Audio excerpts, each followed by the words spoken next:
मेरा नाम इकरा जन्नत है और मैं PMS 18 क्वालिफायर हूँ और मेरी एलोकेशन PMS ग्रुप में हुई है। उसके अलावा मैंने जब ज्वाइनिंग की तो I join in education department with secretary education. उसके बाद मैं असिस्टेंट कमिश्नर यूटी डिस्ट्रिक्ट कंबर शदादकोट और नसीराबाद में रही हूँ। उसके बाद I join PPH and currently I am working as district manager Hyderabad. और मेरा ताल्लुक जो है वो है डिस्ट्रिक्ट लाड़काना से। मेरी एजुकेशन भी लाड़काना से ही हुई है। वहाँ पे जैसे मोस्टली यहाँ हमारे जो सिंध के लोग हैं गवर्नमेंट स्कूल से पढ़े हुए हैं, तो I have also done my education from government schools. My primary education and secondary and overall till university. I have done my masters in English from Shalatif University, Khairapur.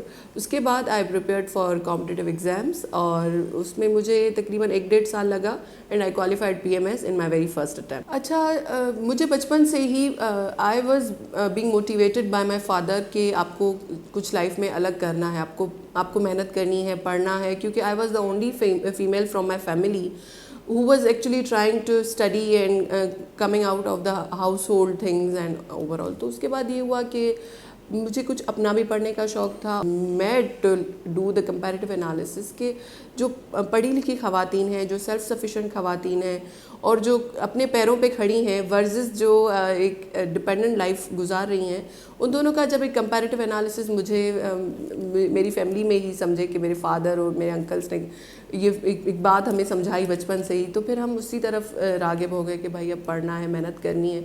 तो एक library में जब मैंने जो है ना मैं अपनी प्रिपरेशन स्टार्ट की, तो फिर ये हुआ कि वहाँ पे एक सिविल सर्वेंट के ग्रुप का विज़िट हुआ वहाँ पे एक रैंडम। तो when I met with them, तो फिर मुझे रियलाइज़ हुआ कि उनकी पूरी एक बॉडी लैंग्वेज और उनकी एक ओवरऑल एक पर्सनैलिटी मुझे बहुत उसने इंस्पायर किया। तो मैंने फिर सोच लिया कि भाई अब मुझे जो है वो कॉम्पिटिटिव एग्ज़ाम ही देना है और सिविल सर्विसेज में ही अपनी तरफ से जो मुझसे हो सका ह्यूमनली पॉसिबल उसके लिए एफ़र्ट करनी है। तो I just did my own efforts what ever I could. और उसके बाद मैं हैदराबाद आ गई। हैदराबाद आके मैं यहाँ पे रहने लगी। मतलब इंडिविजुअली मेरे पेरेंट्स ने मुझे इसमें बहुत सपोर्ट किया। तो फिर मैं हैदराबाद आ गई। यहाँ पे मैं प्रिपेयर करने लगी एग्ज़ाम के लिए। तो 2017 में मैंने प्रिपरेशन स्टार्ट की। इन 2018 में मैंने CSS भी दिया, which I could not qualify just because of the composition paper. However my composition was very strong. लेकिन एक कभी कभी आपको एक थोड़ा ओवर कॉन्फिडेंट हो जाते हो ना कि ये चीज़ तो मेरा स्ट्रॉन्ग एरिया है। तो फिर ये हुआ कि समझें कि स्ट्रॉन्ग एरिया आपको कॉम्पिटिटिव एग्ज़ाम में किसी को भी समझना नहीं होता, आपको अपनी 1-on-1 एफर्ट तो हर सब्जेक्ट में कम्प्लीटली देनी होती है। तो फिर ये हुआ कि I could not qualify my CSS attempt. तो in the very first attempt अल्हम्दुलिल्लाह I qualified PCS and landed in PMS group. पहले तो CCE क्या है, ये तो है कंबाइंड कॉम्पिटिटिव एग्ज़ाम। आपको कम्पीट करना होता है, आपको दूसरों से डिफरेंट परफॉर्म करना होता है कि क्यों भाई जो लाखों लोग फॉर्म भर रहे हैं स्क्रीनिंग टेस्ट के लिए, उसमें से आपको हज़ारों की लिस्ट में आना है। हज़ारों की लिस्ट के बाद आपको हंड्रेड्स की लिस्ट में आना है।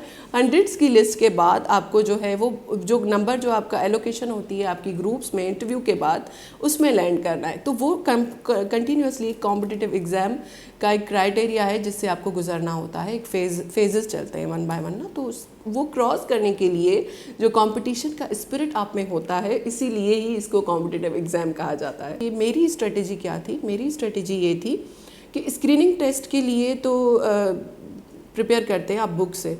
तो वो बुक्स मैं आपको बता रही हूँ।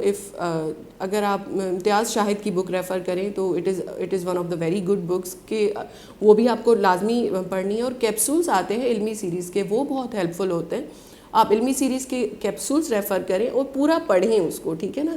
कोशिश करें कि आप उसको हिफ्ज़ कर लें, अपनी नोटबुक बनाएं। एक MCQ आप पढ़ रहे हैं, उस MCQ के दौरान अगर आपको एक दूसरा MCQ आपके जहन में आ रहा है, फॉर एग्ज़ाम्पल एक सवाल आया है कि पाकिस्तान का फर्स्ट गवर्नर जनरल कौन था, तो आप एक सवाल फर्स्ट गवर्नर जनरल के हिसाब से लिख रहे हैं, तो आपको जहन में आना चाहिए कि बाकी और कितने गवर्नर जनरल थे। तो एक MCQ आप खुद से जनरेट आपके जहन में हो रहा है ना आप, तो फिर आप वो भी फाइंड आउट कर लें। और उसके अलावा आप बहुत सारी वेबसाइट्स हैं जिससे आप हेल्प ले सकते हैं, जैसे टेस्ट पॉइंट है, पाक MCQs है, वो बहुत हेल्पफुल है। तो आप अच्छी सी स्क्रीनिंग की तैयारी पहले, कॉम्पिटिटिव एग्ज़ाम का फर्स्ट फेज़ तो स्क्रीनिंग है, MPT है, वो आप कर लें। उसके बाद जो है मेरी स्ट्रेटेजी के हवाले से तो मैंने ये किया कि मैंने पहले पास पेपर्स सारे निकाले। पास पेपर्स की मैंने अच्छे से एक एनालिसिस बिल्ड की कि मुझे पता चले कि मेरे सब्जेक्ट्स जो हैं वो, पहले तो सब्जेक्ट सिलेक्शन का क्राइटेरिया आप डिसाइड करते हो कि मेरा जो है टेम्परामेंट कौन से सब्जेक्ट के साथ मैच करता है। आपने सब्जेक्ट सिलेक्शन कर ली, उसके बाद आप देखते हो कि उन सब्जेक्ट्स में पास पेपर्स में कौन कौन से क्वेश्चंस और किस नेचर के क्वेश्चंस आए, क्वेश्चंस में कौन कौन से एरियाज़ को टच किया गया है, एरियाज़ वर्सेस एग्जामिनर ने कौन कौन सी जो है टॉपिक्स को उठाया है, कौन कौन से उन टॉपिक्स के स्पेसिफिक एरियाज़ को टच किया है, जियो स्ट्रेटेजिक लोकेशन आई है या जियो इकोनॉमिक लोकेशन आई है। उसके बाद आप पास पेपर्स का एक एनालिसिस बिल्ड करके उनको सॉल्व करने की कोशिश करें, और जैसे ही आप सॉल्व करेंगे तो आप में कॉन्फिडेंस डेवलप होता है कि हाँ I can do that. Unless you get that confidence तो फिर आप परफॉर्म करने के काबिल हो जाते हो। तो मेरी स्ट्रेटजी यही थी। अच्छा, इंग्लिश के हिसाब से जो आपने सवाल किया, मैं इस बारे में एक क्लियर कट पॉलिसी जो मैंने बाद में अपनाई, जो ये था कि हमने बचपन से ही इंग्लिश पढ़ी हुई थी, because my father is a professor in English. तो हमें ये लग रहा था कि इंग्लिश तो बड़ी एक अपनी सी लैंग्वेज है, लेकिन नहीं, this is a foreign language. हमें इसको अडॉप्ट करना पड़ता है पूरी तरीके से उसकी वोकेबलरी सीखनी होती है, उसका सेंटेंस स्ट्रक्चर सीखना होता है। उसके अलावा हमें ये सीखना होता है कि डिफरेंट एक्सप्रेशंस कैसे फॉर्म किए जाते हैं, ठीक है। उसके अलावा इंग्लिश कंपोजिशन में आपकी जो उसकी सब्जेक्ट की रिक्वायरमेंट है वो इस पर 1 by 1 आपको करनी होती है। मतलब प्रिसी राइटिंग एक आर्ट है, वो आपको सीखनी होती है। और कंप्रीहेंशन का एक क्वेश्चन आता है, that is also very important, और इसमें भी एक तरीके से उसको सॉल्व किया जाता है। तो मेरी स्ट्रेटजी ये थी कि अक्सर स्टूडेंट्स ये करते हैं कि वो इंग्लिश को इतना इंपॉर्टेंस नहीं देते जितनी वो देनी उसको चाहिए, क्योंकि this is a foreign tongue, तो we are suppose to learn that tongue. तो उसके लिए हमें ये होता है कि जो रिक्वायर्ड उसकी रिक्वायरमेंट है सब्जेक्ट की, उसके अकॉर्डिंग ही हमें उसको लेके चलना है। English is actually a foreign tongue, तो उसको हमें लर्न करना होता है। उसके बाद हमें देखना होता है कि पास पेपर्स में किस तरह के क्वेश्चंस पूछे गए हैं, फ्रेजल वर्ब्स किस तरह से पूछे गए हैं, इडियम्स किस तरह से पूछे गए हैं, ट्रांसलेशन किस तरह से पूछी गई है। उसी को ही आप लेके चलें, प्रैक्टिस करें। पिछले 10 सालों के पास पेपर्स आप उठाएं उनको। अच्छा, assessment is very important part. English आप ऐसे नहीं कर सकते, आपको पता चलेगा कि मेरी गलती कहाँ है, तभी आप उसको इम्प्रूव करेंगे। तो असेसमेंट इज़ वेरी इंपॉर्टेंट। आप एक क्वेश्चन को अटैम्प्ट कर रहे हैं, उसकी असेसमेंट करवाएं, उसको चेक करवाएं, अपने फ्लॉज ढूंढें, खुद को उस लाइन में रखें कि I have to improve continuously. क्योंकि आप ये नहीं क्लेम कर सकते प्रिपरेशन के दौरान कि मैं परफेक्शन की उस मोड में आ गया हूँ या आ गई हूँ। नहीं, you are suppose to improve day by day. तो वो एक स्ट्रेटजी आपको माइंड में रखनी है।